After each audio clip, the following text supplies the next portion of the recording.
Thanks for listening to the Lakers Fast Break podcast, part of the Hoopheads Podcast Network. Check out all their awesome basketball shows today at hoopheadspod.com.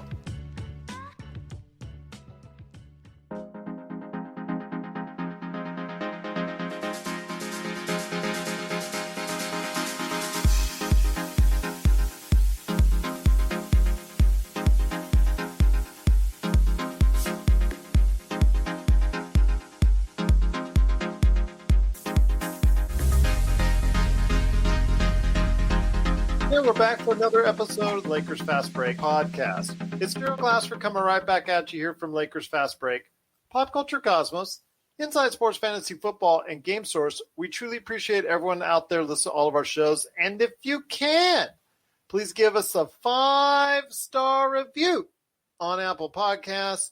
Plus, if you can like, share, subscribe, follow, or do anything that you can to support us right here at the Lakers Fast Break. And also as well, the Hoopheads Podcast Network, and of course, Lakerholics.com. It is sincerely appreciated.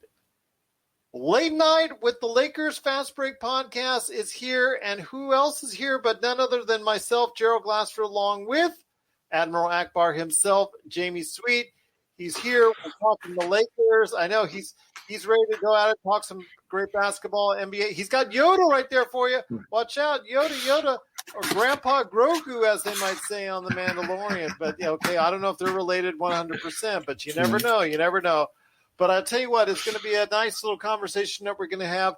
We're going to talk about a few things coming up because the Lakers and Bucks are going to be playing here in about 19 hours or so-ish coming up here as they will go ahead and see if Milwaukee can recoup some of the losses from their unfortunate outing against the Clippers, who actually lost tonight against Orlando. Yeah, exactly. Fancy that. So how'd that happen? I'm not sure, but we will go ahead and talk about a little bit about that matchup. We're going to talk a little about Andre Drummond, Dennis Schroeder, who was actually in attendance earlier this evening playing Call of Duty with Anthony Davis when they both got a ring from Mr. LeBron James earlier, talking, I guess, some stuff going on as he was rehabbing. So LeBron, we know, is working hard. Anthony Davis is probably working hard, but also working on his Call of Duty game as well. But we'll be talking about Dennis Schroeder and a possible 4-year extension that he might have turned down coming up later in the episode. And then last but not least, we will be talking about some first-round draft pick possibilities for the Lakers. I saw quite a few of them on display tonight during the Gonzaga at USC game. And yes, I know my Trojans, unfortunately, they met their untimely end, but it wasn't unexpected when you're going up against that Gonzaga freight train. So we'll go ahead and talk about that coming up here in a sec. But Jamie, great to have you on the program, my friend. Thanks, Gerald. Thanks for having me. Great to be here. Oh, great to have you here. You wanted to do another late night with the Lakers Fast Break, and I'm glad to have you here. It's a great time. We could go ahead and roast Laker Tom maybe a couple times. No, I'm just kidding you, Laker Tom.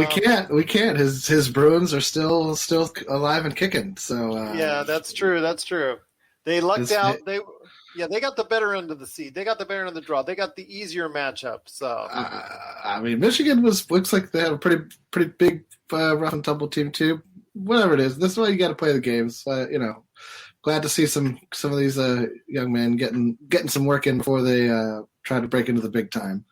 Well, it's good to see the West Coast getting some love because the fact that the West Coast for so long as far as college basketball concerned has been sort of ignored, and it's constantly underrated when it comes to the tournament is concerned. So I know they're always ranked much lower for usual than expected. So I'm glad to see that the West Coast is being represented, although it is by UCLA, but definitely by Gonzaga. I'm happy to see Gonzaga go ahead and hopefully they will go ahead and finish it out. Hopefully they'll run the gambit, undefeated team, Yeah. I know it's the first time in a long time. Is it since that Indiana team in the 70s? Am I mistaken on that?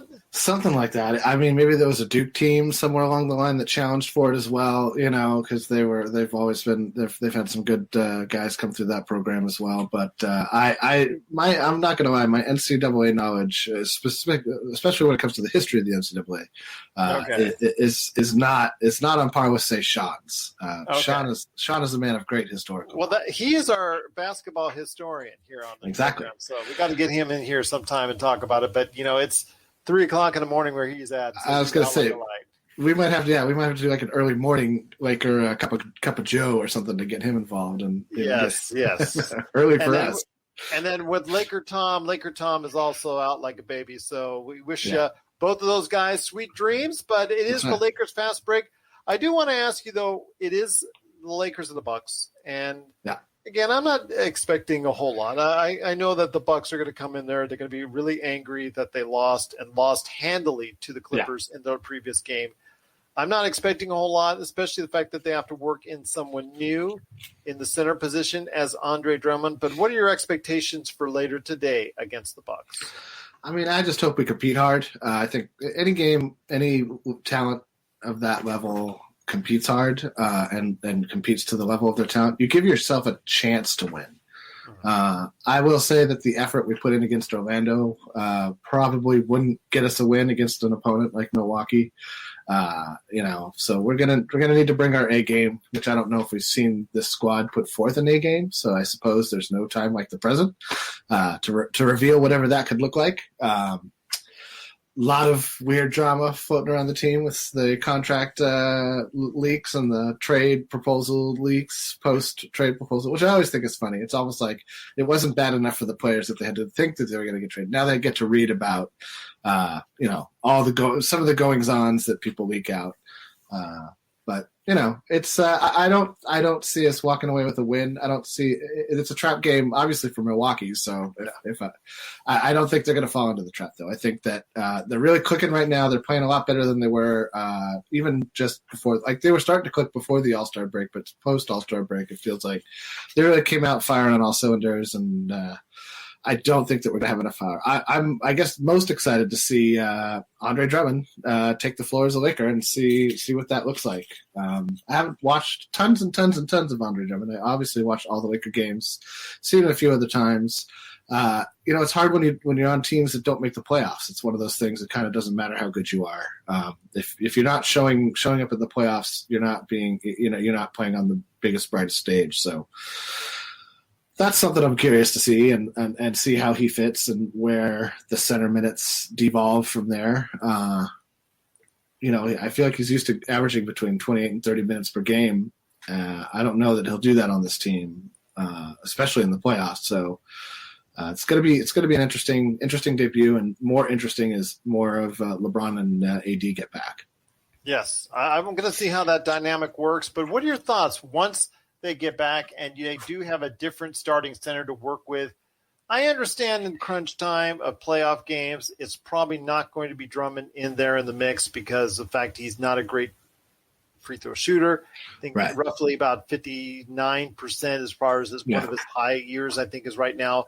Also the fact that, of course, he is a little bit of a big lumbering center, so to speak. And I know he is, foot speed can be challenged, obviously, on the defensive end. But when he comes into play, and obviously he's going to be having a little bit of rhythm going with the Lakers offense and whatnot by the time both gets back. But what are you expecting when both get back and they see Andre Drummond on the floor with them? I think you'll see a lot of LeBron James and Anthony Davis. And I think Andre Drummond will then become the third or fourth option behind Dennis Schroeder. It's hard with all these guys who are angling for their big payday, right? Like Drummond didn't come here to sign for a vet minimum next season. You know what I mean? Like that's not, I don't believe his goal. So same with Schroeder. Like Schroeder didn't come here to you traded me for Kyle Lowry, or you know what I mean? So yeah, it's going to be really interesting to see how this team looks after the season. In terms of this season, I mean, it's LeBron James's team. It's Anthony Davis's team. Like the two of them make it work. And I kind of feel like until that time, it's like Schroeder and Kuzma and Harrell's team. So I think that what I hope is that they pair that they use Kuzma as like an Anthony Davis light, so that we can at least like the guys who are healthy can work on something roughly approximating the spacing that the team will enjoy. And Kuzma replicates enough, I think. I mean, obviously he's no Anthony Davis, but he can shoot from anywhere. Is rebounding at a better rate than he's shown in the past. So all of that, I think, is a good. If we stick with Kuz in the starting lineup at the 4. I mean, obviously, also nobody replaces LeBron James, so it doesn't. The only other approximation on our team would maybe be THT, as a guy who gets to the rim and makes plays for others off of that action. In a lot of ways, this is going to be just kind of like getting him acclimated to our defensive principles and the teammates that he might share the floor with sometime. But I mean, what's he going to get with James and Davis? Like 3 games, 4 games, maybe, like all of them playing together at best, right? I could envision a world where LeBron James doesn't play again until the playoffs, depending on how that ankle sprain is responding to treatment. I could see a world where Anthony Davis doesn't play again until the playoffs, depending on how like other teams fall in the season. The Clippers losing today did us a great big old favor in terms of keeping pace of where we are in the Western Conference. And that's sort of the weird thing about this year. It feels like on any given night, any team can just lay a big old egg, even at home, even in pressure games where you kind of expect the team to like come out a little more focused. Or a team like the Clippers, like you would think that this would be the time that they would find it within themselves to like start mowing opponents down, especially an opponent like Orlando, to like get ahead of us in the standings and make it like let's bury these guys who we're trying to like exist in this town with, but no. Just go out and once again pull a great old Clipper moment. It's just one of those funny things about the NBA. It's like, but I think in terms of Drummond, I want to see him get comfortable, like especially with Schroeder, because I don't think Schroeder and Gasol have a terrible synergy. It was interesting to me to hear how Frank talks about all 3 centers as being necessary. One of them is going to suffer in the playoffs, if not both. And it's all going to come down to defense. Yeah. Whichever of them ends up being the better defender, and that really could still in some ways be Gasol, which would be, mind-boggling, especially for Andre Drummond's contract pursuit. But I hope that he shows us his best defensive skills, has active hands and disrupts some plays in the paint. And, the rebounding is legit. I don't think that's something you can kind of just manufacture on a team. Like people talk about, oh, you're on a team, you're going to get inflated stats. Like rebounding really isn't one of those stats that you can inflate. Like you can't just always box everybody out on all the free throw rebounds and get all the free throw rebounds and average the number. Like he battles on the glass. So that's a legit skill set that he's going to bring, and one that I think fits in with the identity of our team. So the offense, especially as you point out, the free throws are going to be why he doesn't play in the fourth quarter, especially in the playoffs. We'll see. I just want him to get comfortable. This is Raphael from NBA DraftJunkies.com, and you are listening to the Lakers Fast Break.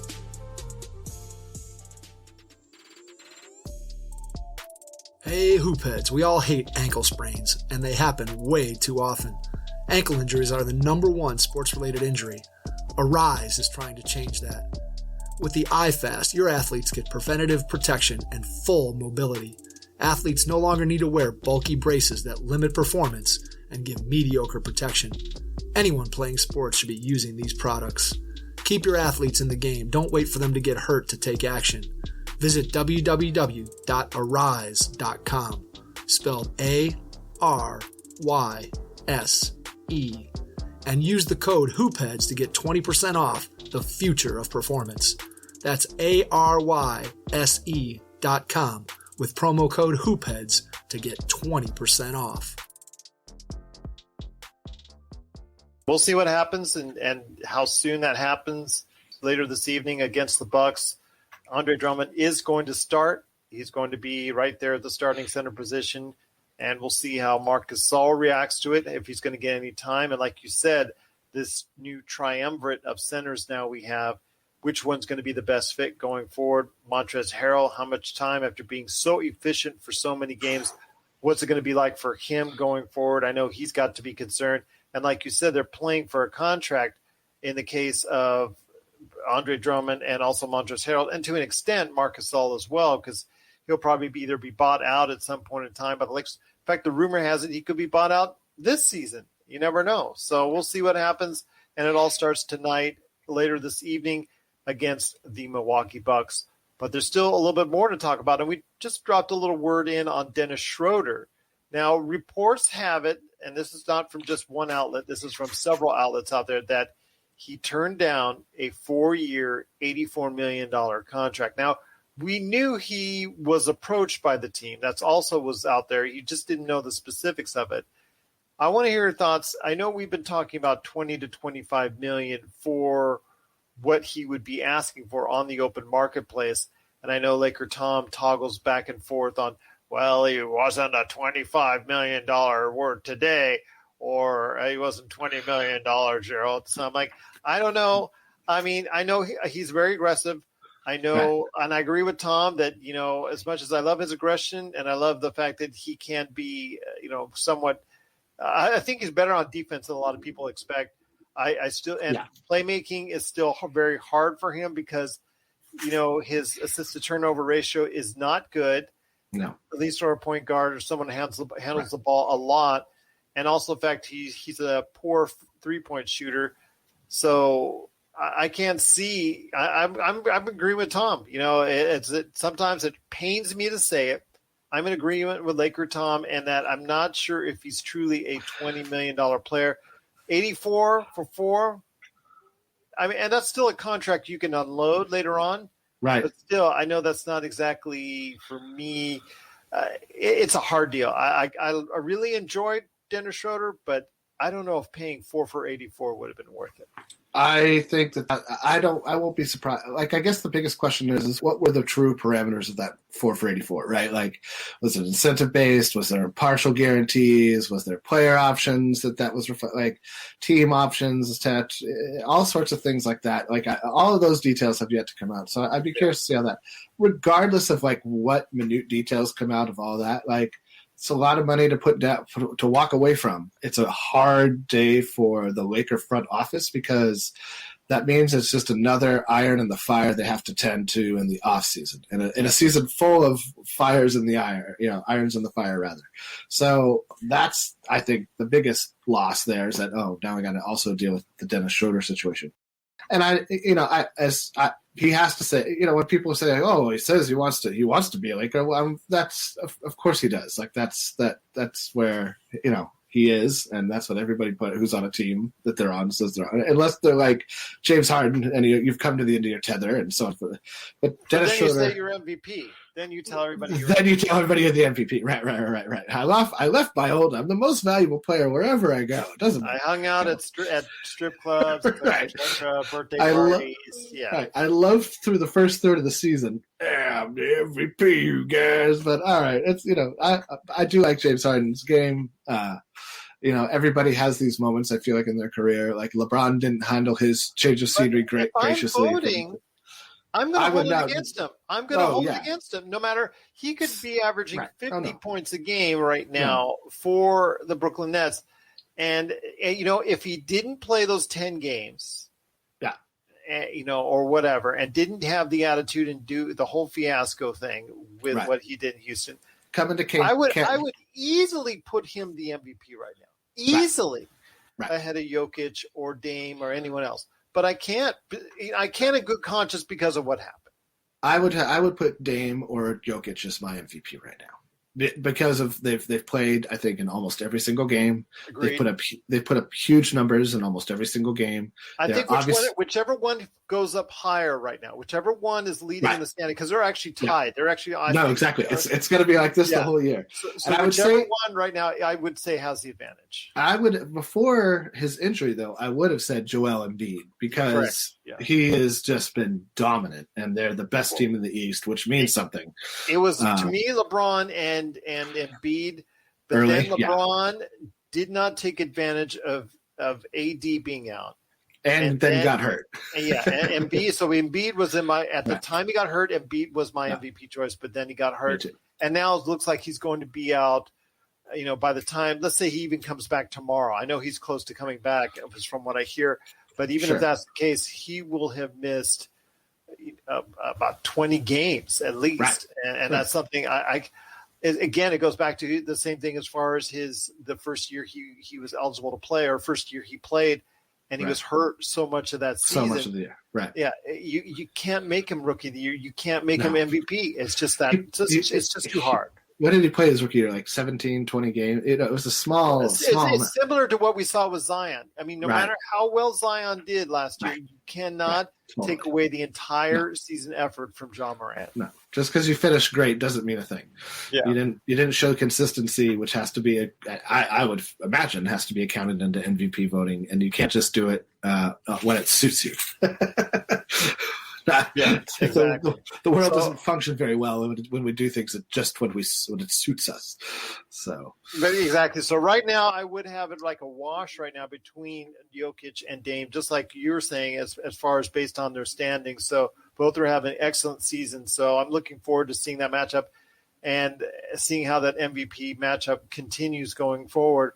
But there's so much more to talk about right now when it concerns the Lakers and their first-round draft pick. So before we go ahead and head on out, my friend, I want to go ahead into a deep discussion on what you think would be available around that time, or what you think they might need to pick up.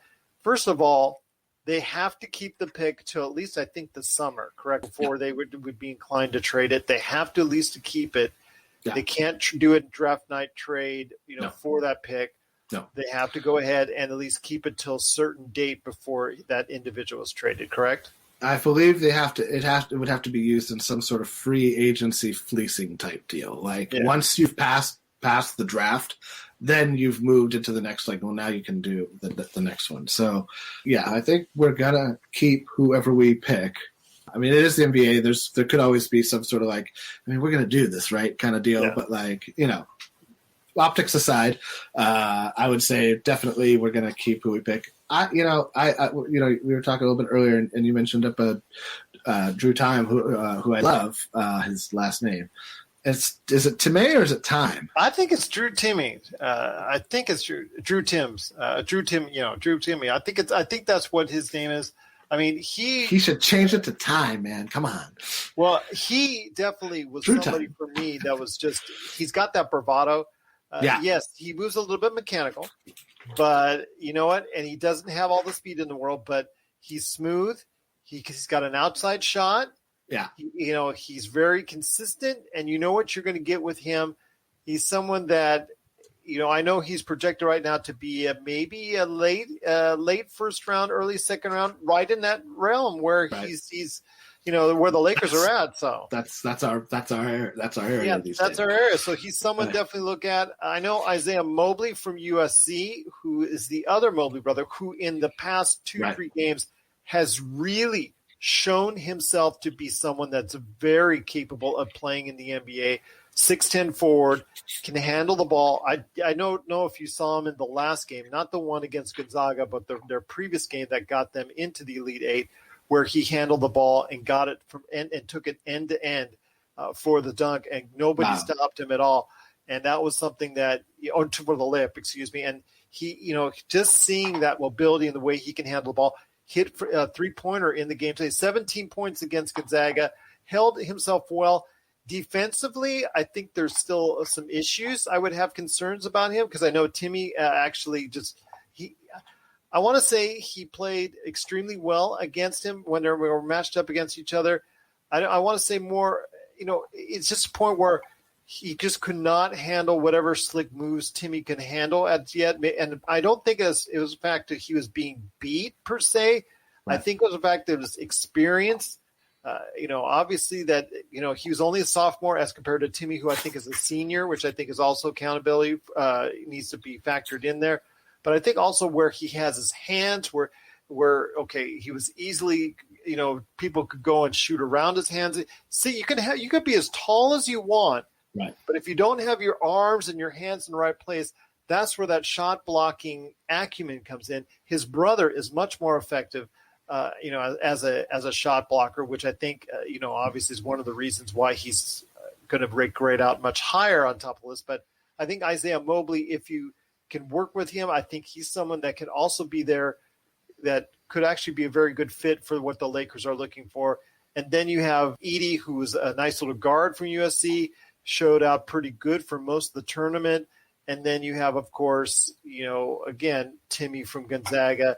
And you have Ayayi, the point guard for Gonzaga. I know Jalen Suggs does everything, and he's such a beautiful passer. But the guy who actually I think serves as the quote-unquote combo guard for them is Ayayi. I saw him today, and quick hands, loves to go on the break. I think he's someone that has got a lot of quickness and speed to him, and I think he's also available right in that range as well. Based on the Lakers' need, they need to I like the idea of drafting a center who you could stash and sort of, if he's got that kind of shooting range now, you could easily envision him in the next 3 to 5 years developing a semi-reliable three-point shot. He's not lumbering in the same mold that, say, like an Ivica Zubac was, who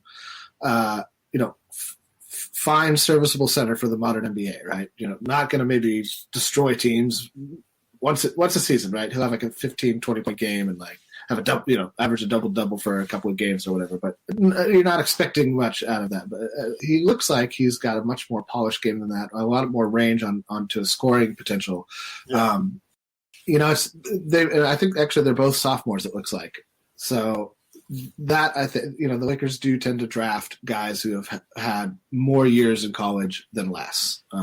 Which I think I'm still mad the year that they could have had Mitchell Robinson. I know Mitchell Robinson, I'm sorry, he's hurt right now with his foot injury, but still the year that they had Mitchell Robinson available, I actually had targeted him in a mock draft. I did my final mock draft. I thought really that they were going to get him. All signs are pointing to him, and they let him go in the second round. That was just scratching my head. Forever. I think they got Mo Wagner in that. That was the year they got Mo Wagner. And you see where that went. Yeah, nowhere. Yeah. like many moves the Lakers made during those final years of Jim and Mitch. Yeah. Nothing went anywhere. Everything went. I think that was the Magic.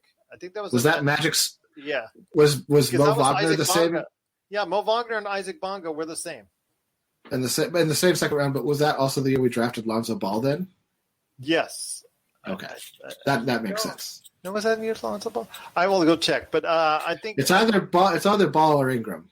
So the only thing I know it has to be. It had to be Ball, but I know Bonga was in that trade because that was the year that Magic said he was going to be the next Magic Johnson, and we see where that went. But I saw his name on a stat sheet the other day. I was like, "Oh, you're still playing? Yeah, dude, he is still playing. I know he's in there for whatever defense Washington provides, even though they don't provide any defense there, but." It does not look promising for a long career for Isaac Bonga in the NBA. I said it then. He was 2 years away from being 2 years away, like Fran Fraschilla said about Bruno Caboclo, and how that guy has still found himself in the league for so many years. In fact, I think he was still on a roster at the beginning of this year. It was just incredible, seemingly to me. But it's still with Isaac Bonga, I just don't think his offensive game materialized enough to where people are going to keep him on a roster going forward. I mean, there is a role for that type of guy. You see that David Nwaba is stuck in the league. A lot of it comes down to health. If you can be available, if you can, stay ready and at least contribute, a slight plus advantage on the defensive end, you could stick around the NBA longer than some people might expect. And you just kind of have to hope that one of those years you get some shots to fall or the work that you're putting in translates to the court or whatever.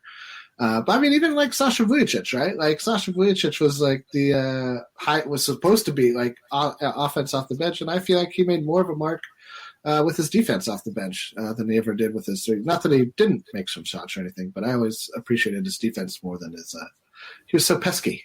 I want to actually clarify that Lonzo Ball went the year before in 2017. Isaac Bonga did go in 2018, the same year Mo Wagner went, and that Mo Wagner actually was at number 25, the Lakers' top pick. They also got the man I wanted them to keep, but they traded him away, and he's been traded away twice, was Svi Mihajlovic, who is now actually playing on Oklahoma City, his third team now over to Oklahoma City, and he's playing for them right now, a team.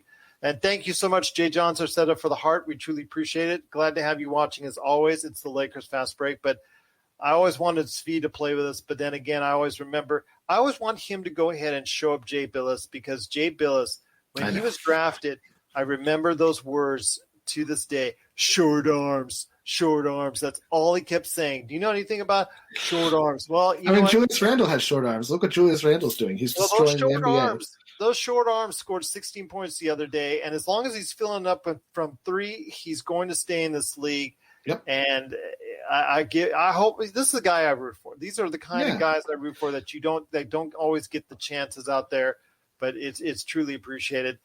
J. John Josetta gave us another heart. We truly appreciate it, my friend. Hope everything is well with you out there. Thank you so much again for everybody watching us. But, my friend, again, it comes down to it. I know what you're talking about when you say that when the Lakers will have a late draft choice. We don't know what that draft choice could be because it might not be actually a little bit higher up than what we're used to in the low 20s, possibly. Right, exactly.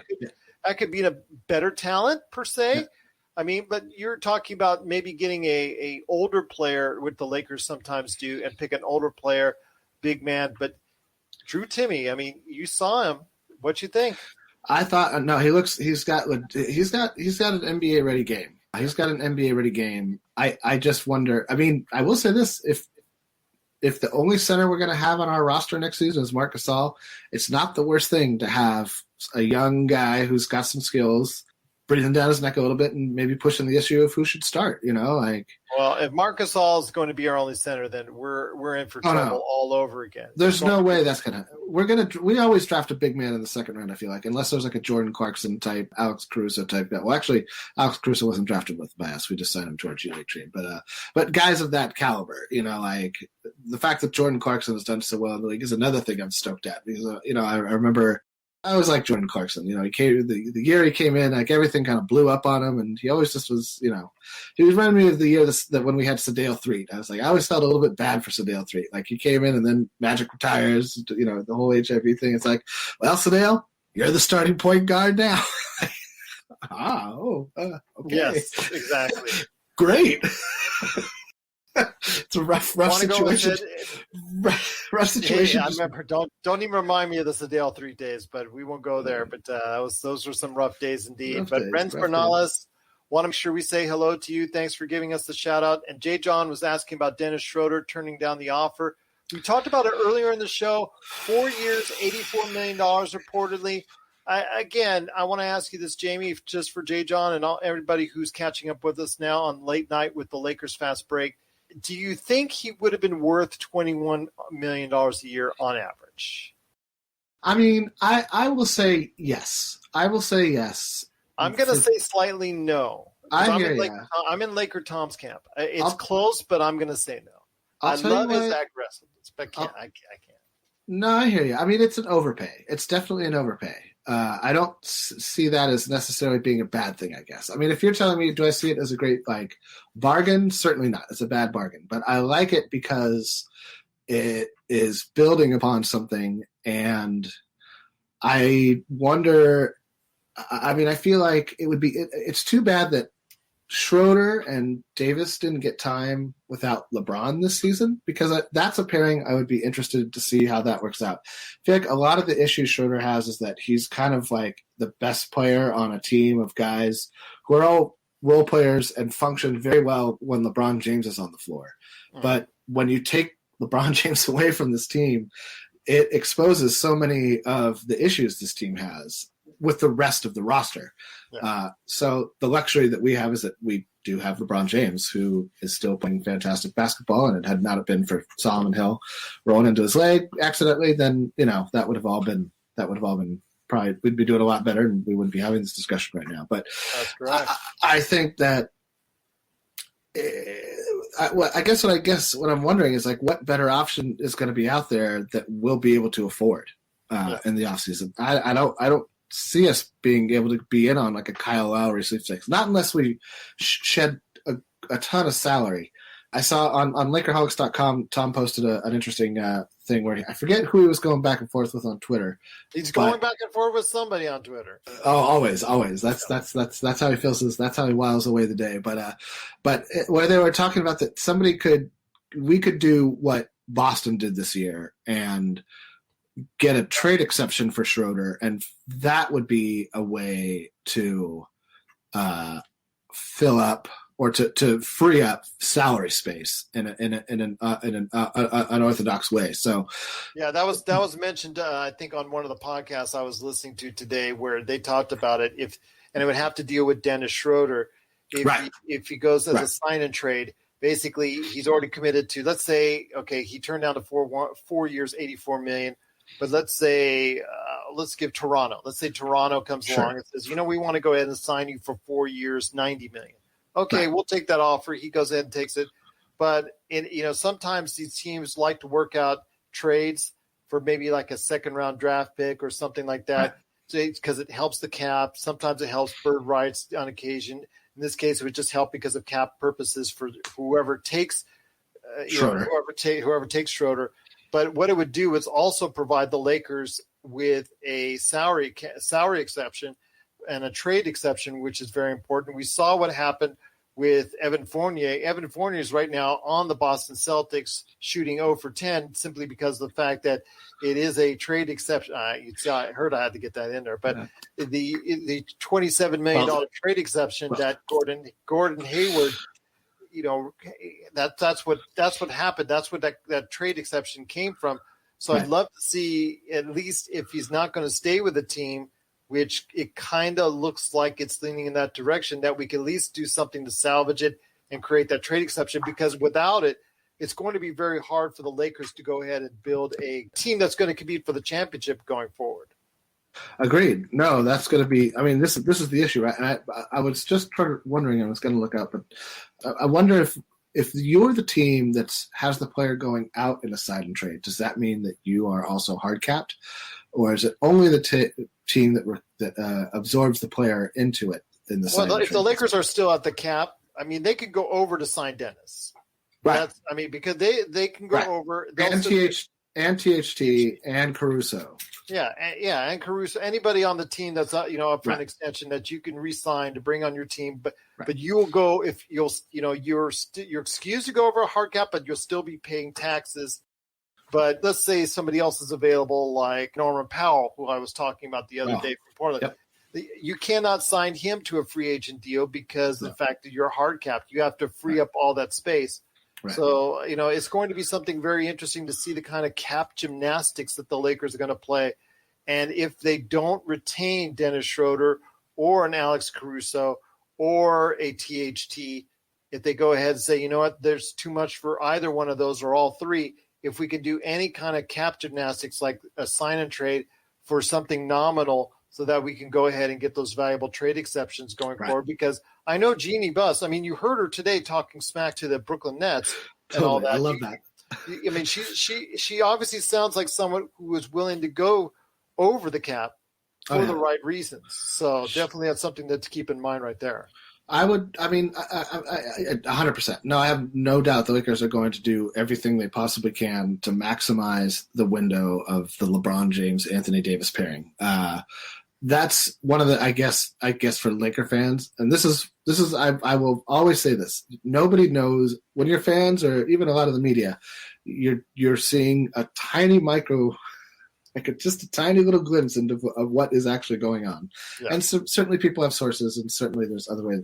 But especially for fans, like, you don't really know what's going on. And so it's very easy to say, like, well, the Lakers blew it by not including THT. But we don't really know that. Like we don't know, like, how, like, there's a lot behind the scenes that we don't know. And so I think that if there's a reason that we're keeping THT, and that's because there's not a lot of cost-controlled talent on this team that we can go over the cap to retain, and we can go over the cap for all three of those guys, and I think we will. The bigger question, I think, in the offseason will be Harrell, who we can't get anything for. Like, there's no – if we really want to keep Montrez, then I think we have to do something like that with Schroeder to create the space that would probably be what Trez.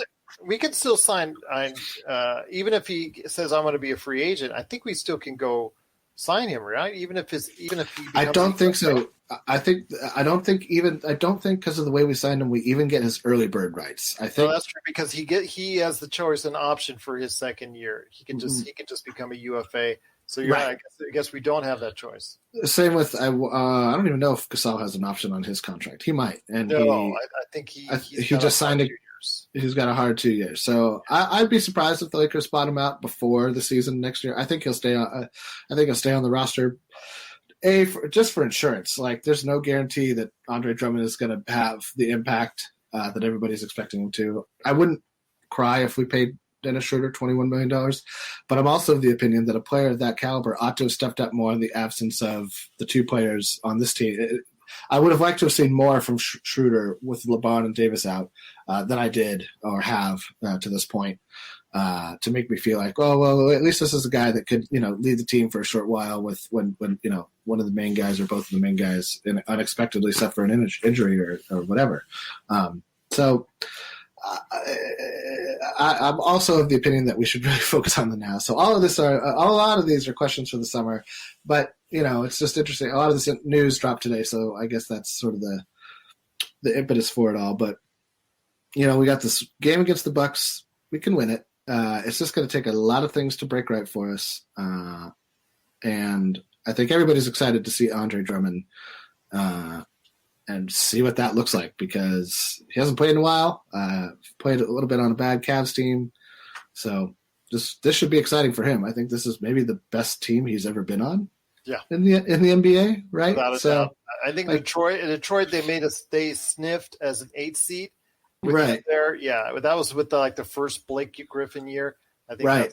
So I think that's the best that he's done. So this is going to be, when LeBron and AD are healthy, the best team he's ever been on. So, yeah, I agree with you on that. It'll just be interesting to see how somebody who's kind of used to being, first or second big dog responds to being third or fourth, in the kennel line. So we'll see. It's going to be interesting. I'm excited. I have high hopes, but we'll see. We're signaling the ref for a quick timeout, but we'll be back with more of the Lakers Fast Break podcast. Check out what's been going on with the Pop Culture Cosmos Show and the PCC Multiverse. The better that these Marvel films do, the higher the standards are going to be for not just other films in general, but other Marvel films also.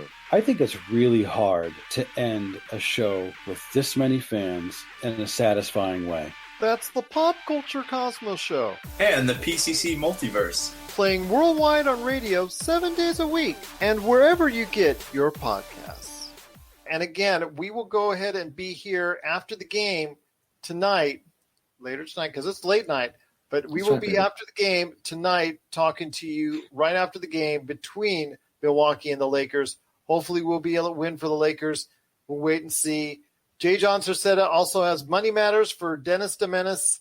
You know what? He's going to try and get paid. It's just the fact that how much are you willing to pay? And like Laker Tom, I'm leaning towards Laker Tom. I'm sorry, Jamie, but I am leaning towards the way Laker Tom is. Okay. I would probably say $21 million a year for someone who is only a 31% three-point shooter at best. Not a very high turnover to assist ratio. That's the most glaring part for me. I don't mind the three-point shot if you can make plays like Rajon Rondo can, right? But he's not making plays like Rajon Rondo can, so that becomes the issue. It's like, well, if you're not filling up from three and space on the floor, and you're not, if you're turning the ball over 7 times a game to get those 10 or 11 assists, I hear you. I'm not disagreeing. I'm just saying that I won't be surprised if, because of how our salary cap situation is, if we do retain his services for an exorbitant sum. And I will also, with you, never ever begrudge players for making money when they can make money as a professional athlete. Yeah. Too many athletes in other sports never get the opportunity that the NBA has, that NBA players have. NFL players, I feel like, are the most underrepresented. Well, take a look at some of these kids right now playing in the Final Four and in the Elite Eight, Sweet 16, and all that. I mean, these kids who are even the stars of their own team may not even sniff the NBA and might have to go travel overseas to find a way of life and a way of living. And you'll think to themselves that if they could have earned any kind of money for their name in college, where they were the man on campus, and you had boosters and fans from all over chanting your name and wearing your jersey and things of that nature. If you could have gotten any money from that, that would have been so much more helpful because it's a pittance, it's a limited amount. So No. Yeah. I have always been a huge. That's all. I've always been hugely disappointed in the in college sports in general, men and women's. Like I feel that they completely disregard the well-being of the athlete, and they hide behind this. Well, they're going to school for free or whatever. Like you have to. It has to make you laugh to consider the millions of dollars that ESPN makes off of college sports, the sponsorships, that all the money floating around the college game, and the serfs who are competing on the field of battle, have to go back to their dorm or their tent, as it were. And so I've always had a huge issue with that in college sports. And if you get hurt in college, if you tear your Achilles in college, that's it. You're done. You're not going to get in the NBA. You're not going to. You will. Yeah. Now you really ought to have been excelling at your other classes on some field or another, because you are going to be that. Maybe you'll be lucky to be like a sports announcer or like a color guy, or an analyst. But like, you hurt yourself in the college game, and this is especially true. I feel like for a lot of college football players, that was your chance to make money, and now they have high school games on, they're hyping the high school game. I'm like, could there not be a period where capitalist society doesn't seek to make money off the children? We've already outlawed them working in the mines. Perhaps we should also outlaw them being exploited for the purposes of television. I don't know. That's something I've always had a big issue with. Well, it's about 450 players, I should say. If all 30 teams had their 15-player man roster, it's going to be right. Underselling 280, but still, that's a the G League. The G League. The G League is a real thing, and they just opened. NBA Africa just got started this week too. But unless we should shout out to NBA Africa. But unless you are on a first-round contract, those G League contracts are not exactly the highest thing in the world, unless you're part of G League Ignite. So, but it's a shot. Right? It's better than Team Yugoslavia. Or, there's no more Yugoslavia, but you know what I'm saying. Yeah. Europe, playing Real Madrid, things of that nature. So ask LaMelo Ball how he felt about playing in the frozen wastelands of the Euro League, and then Australia looks awful nice. I think I shall go there instead. Well, we criticized it, but. Rafael did get to see him in person in Australia. Rafael Barlow, a good friend, the great things that he does for his sites and all that. But I will ask this right now before we head on out, and that is the last question I have for you today. And that is something that has been mentioned across social media and also as well on podcasts earlier today with Brian Windhorst from the Hoop Collective actually shouting it out there. And that is based on the comments made by LeBron praising Steph Curry. Was it during the All-Star game, I think, or something? He was just throwing flowers and just basically praising him right and left. And it's beyond just the normal praising for Steph Curry, because Steph Curry always deserves praise. He's coming back he's got a tailbone injury that he's playing through right now for a mediocre team. So I give him all the credit in the world for that. But, the way LeBron went at it, and I know Jay Johnson said I made a comment on this, so that's why I'm touching upon it. And that is, people are saying that LeBron's already started the hype train to go ahead and get him to the Lakers. I'm going to say I don't know about that. First of all, we got to see when Clay comes back, see how that works, that dynamic works again for Golden State. I think he wants to go ahead and stay there. I mean, I think he's going to be a Warrior for life. Jay Johnson said that maybe it'll be more interesting if we can get Steph Curry next season. I don't think next season. I don't think we can get Susan next season. Like I said, with Klay Thompson expected to come back next season, they're going to try and give it a go together. I would have loved Klay Thompson to actually end up being here when he had the opportunity, but unfortunately that didn't materialize either. No. I mean, I think that's a lot of LeBron being LeBron. I think that he is a great hype man for the NBA in general. He has great respect for the NBA, both as a school of the best basketball players currently He's playing. in rehab, calling AD, who's He's playing bored. Schroeder on Call of Duty. bored. But he's rehabbing with Jared Dudley, and you know what they're doing? You know what they're watching? The Clippers game and the Magic. Of course they are. Right. They're basketball junkies, man. They are basketball junkies. And so, I mean, that's just LeBron being LeBron, I want to say. And then he's watching the women's game the previous night. Oh, well, listen, women's basketball is great. Women's basketball is great. Yeah. I'm a huge LA Sparks fan. We can do an LA Sparks podcast any day of the week. I'm all in. But look, I think that it's one of those lovely notions. Steph is not going to be a free agent, and the only way Steph would be coming here next year is if he asks out, and he's not going to ask out. He's under contract next year for $22 million, I think. So 20-something. And we don't have a contract large enough to go ahead and support. We could sign and trade Schroeder for $22 million and send him to Golden State and trade for. That's half. That's half. We'd have to work on the. It would take more than just him and KCP. Right. No, I know. It's not happening. He's an unrestricted free agent in 2022. That's so far out. Like, I can't even entertain the notion. But, like, it's also, I feel like both the Lakers and LeBron sort of dominate the social media landscape, dominate the political, the sphere of human attention on planet Earth in a lot of ways that other aspects of their sport do not. So, like, whenever LeBron does anything out of the ordinary, like, it's gonna be like a sonar thing. Having said that, that is how LeBron works, right? Like, that's how we got AD. So I think it would be great, but I would be astounded. It would have to go really bad next year, I feel like. Like, Clay would have to be like a train wreck on the court. The young guys don't go anywhere. They're still at best a 500 team, maybe a little below, maybe. And Steve Kerr would have to want to leave as well. I think yeah. Although that's not a guarantee. I could see Steph being like,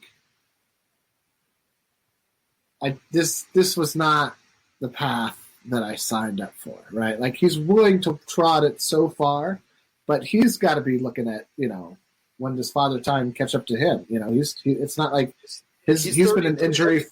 33, or is he 33 now? Something. I think he's we'll call it early to mid 30s, right? Okay. So for a guard, especially a guard, he's not the biggest guard. He's not the most athletic guard. He's still got some quickness, but. You wouldn't maybe mind being on a team with Anthony Davis and LeBron James at the twilight of your career for like Danny Green money in a couple of years, right? Like, 15 mil. You're like, all right, I'll take Danny Green money, like, and be a little bit better, hopefully, than Danny Green. So I would be astounded if Steph Curry was a Laker at any point next season. Although I think that would make Laker Tom's whole world explode. I think he would be the happiest version of Laker Tom we'd ever seen in our lives. Oh, could you even? Oh, Steph shooting all those threes is just what the team needs. Doesn't matter how many we make, just keep shooting them. Like, say all the time, like, it doesn't matter how many we make, we got to shoot them. I can't wait for the photoshopped articles to come in on Lakerholics.com with Steph Curry superimposed in the Lakers jersey. I cannot wait for that to happen at Lakerholics.com. Exactly. Well, my friend, it's coming, man. It's coming. But my friend, it's been great talking to you today on Late Night with the Lakers Fast Break. If you have any questions for us, Lakerholics.com. Lakerholics on Facebook. That awesome group is right there. Jay John is part of it, and he loves it. He's been doing some great things there, and we cannot thank him enough for doing so. Of course, Lakers Fast Break on Facebook as well, the great page that we're talking to you now on. We truly appreciate it if you want to go ahead and send your questions there. At Lakers Fast Break on Twitter, at Laker Tom, also Lakers Fast Break at yahoo.com. Or if you want to get to Jamie directly, what's the best way to get a hold of you at? Lakerholics.com, man. Come check us out. Come hang out. We chat all day, off and on. And I know Laker Tom wants people to comment, so come on down there and be part of the conversation today. So comment. That's all he wants is comments right there at Lakerholics.com. If you ever wanted to get into it with the basketball equivalent of an old man yelling at you from his lawn, Lakerholics.com is the way to go. I'm just kidding. Laker Tom, I love you. You're the best. I already used that analogy when I called him Clint Eastwood at El Torino. Oh man. What did you do that? That's brutal. That was like about a month or two ago. Yeah, I guess it's better to be Clint Eastwood in The Mule. That may have been too old. I mean, that's dating Tom a little bit too much. I know. I already did that mistake once. I don't want to do that. No, he'll take umbrage. Yes, he will indeed. But again, I wanted to go ahead and make sure everybody knows that this is the Lakers Fast Break. We are part of the Hoopheads Podcast Network. Please check out all the awesome basketball shows there today at hoopheadspod.com. But, Jamie, it's going to be a great game tonight. I'm really feeling it. I'm hoping some good things. The debut of Andre Drummond in a Lakers jersey. Are you going to be on the postgame tonight? I'm going to try. Yeah, I don't see. I'm hopeful. I can't guarantee it right now. I'm not sure who's putting my daughter to bed. If it's me, I gotta rock it and get out of there fast. If it's in the 7 or 7:30 game, it should be like easy 10 o'clock, 9:30, 10ish. Yeah, it's when it's 10ish is a little easier. Anyway, yeah, I'll try to pop on late, even if it's late. So okay, because I want to hear your thoughts on it. Plus, Laker Tom is going to be on. He's going to be his usual Laker Tom self, and everybody out there that's checking us out right now, we're hopeful that you're going to get a chance to check us out after the game tonight. I know our post games recently have been big in numbers, and we cannot thank you enough for supporting us all over the world. Salamat to those in the Philippines. Everybody, thank you in Jordan, Singapore, Canada, all over. The Arab Emirates I got as far as from feedback is where they're listening to our podcast. Remember, you can check out all of our audio podcasts today wherever you get your podcasts. We're on all the time. They've got all of our listing of our 260 shows right there for you. Plus, it's just incredible if you want to go ahead and take a listen to all the great stuff we got there. But again, we truly appreciate it. I know there's several countries out there on lockdown, including the Philippines, and so our hearts go out to you. We hope everybody stays safe out there. We know coronavirus is still out there trying to wreak havoc upon the world. Actually, the numbers are rising again in the U.S., so please, everyone stay safe. We cannot thank you enough for listening. Exactly, right there, I'm still waiting for my second shot, so I know you got your 2 already. So I was going to ask you about that post, yeah. But yeah, okay, good. I gotta wait until the 6th, so we'll see what happens. So I'm kind of keeping my fingers crossed. But everybody out there, we are hopeful that you are safe.